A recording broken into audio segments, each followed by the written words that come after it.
Hi everyone, my name is Elijah Logan, and I'm the author and writer of Sinister School. It's a book that I wrote not too long ago. It's about my personal perceptions of school.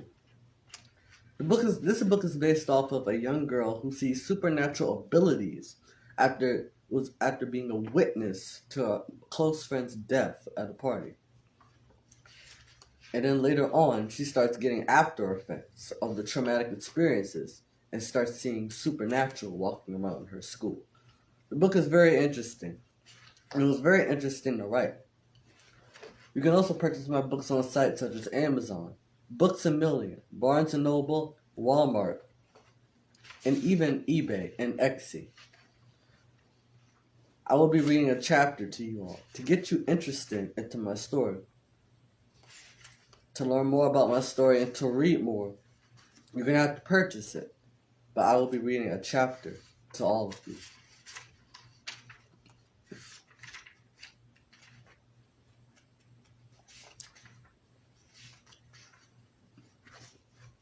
Chapter 5, The Mysterious After-School Party. Meanwhile, a boy named Chris invited Abria and her friend Bree to a house party at a friend's house. They both agreed to go.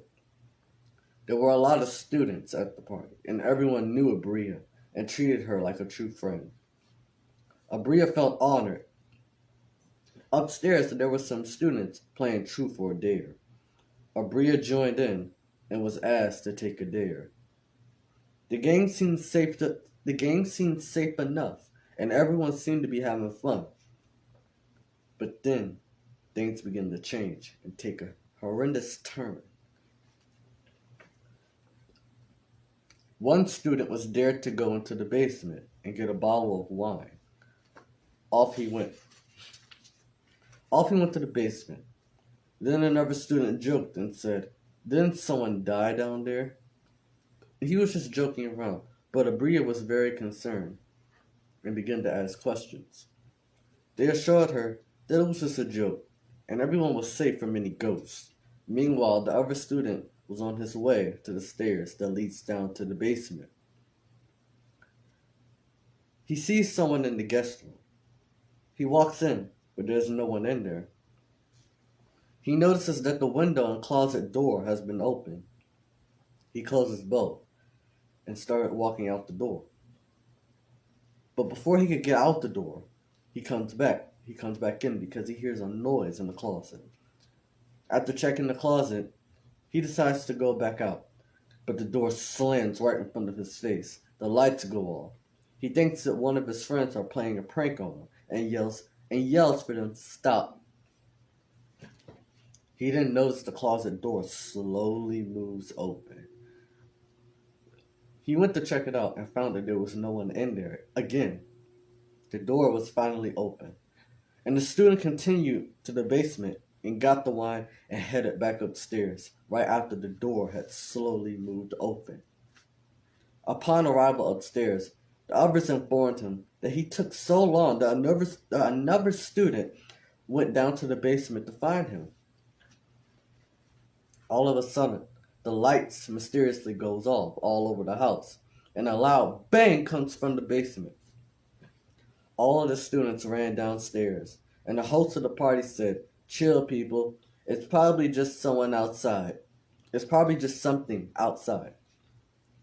Just then, another bang. This time, the entire house shook. There was a loud scream from the basement, from someone yelling, "Help!" They ran downstairs and found Josh, another student, nailed to the wall. He was dead.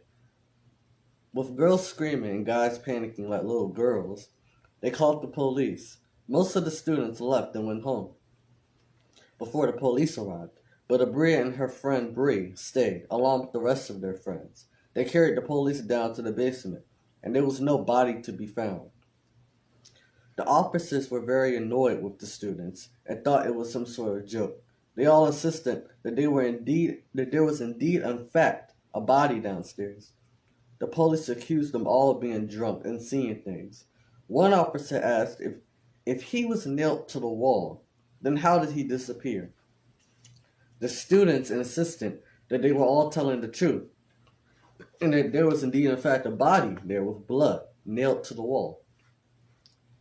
The officers encouraged everyone to go home. Abria stopped one of the officers and asked if they could at least try to find the killer. The officer assured her that if there was no body to be found, then there was no killer. He then again told them all to go home, or he would press charges on all of them with fake accusations.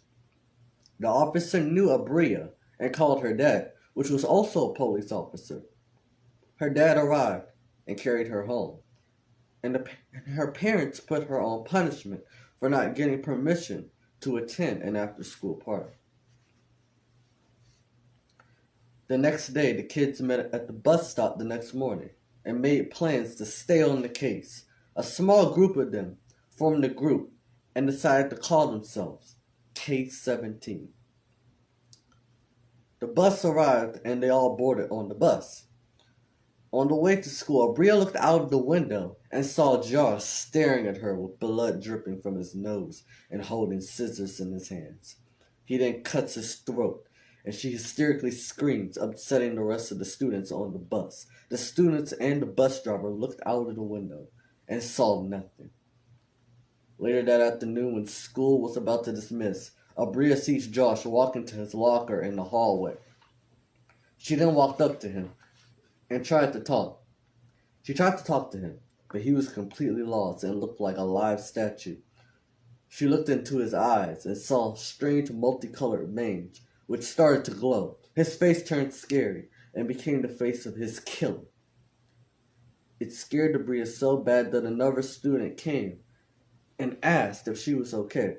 She had the eyes of shock and amaze. She had her eyes closed, but then opened her eyes and saw blood dripping out of the other student's nose. They asked her if she was okay. She asked the student if he could see Josh, and he stared into her eyes as if she were crazy. She then asked the student, "Can you see Josh?" And before he could answer, Josh began to chase Abria. As she ran towards her mom's car, he stabbed her with the scissors. He continued running towards her mom's car, screaming for help. As she opened the door to her mom's car, Josh yelled really loudly in her face and bit her arm. Her mom rushed out of the car and to the other side and asked Abria what is going on. She was lying on the ground with blood and the car door was open. Abria was shaken and traumatized. Her mom helped her up and questioned her, but Abria could not talk. She tried to tell her mom what had happened, but every time she tried to talk, she began to stutter. She was finally able to talk to her mom, but what she was saying really concerned her mom. She even tried to show her mom the bite on her arm, but her mom saw nothing. She asked her mom, did she see who was chasing her? But her mom said she only saw Abria running and screaming and falling onto her car. Because Abria's mom was so rattled by these actions, instead of going home, she drove to her sister's house. That's the only chapter I will be reading to you all. To find out about the rest of the story, you will have to purchase it. But I hope you all enjoyed this creepy chapter. And I hope you all enjoy my Facebook page. You can find me at Elijah Logan and hashtag Elijah Logan and hashtag Sinister School. And remember, my books are on some really good sites: Amazon, Walmart, Barnes & Noble, Books A Million, Etsy, and eBay.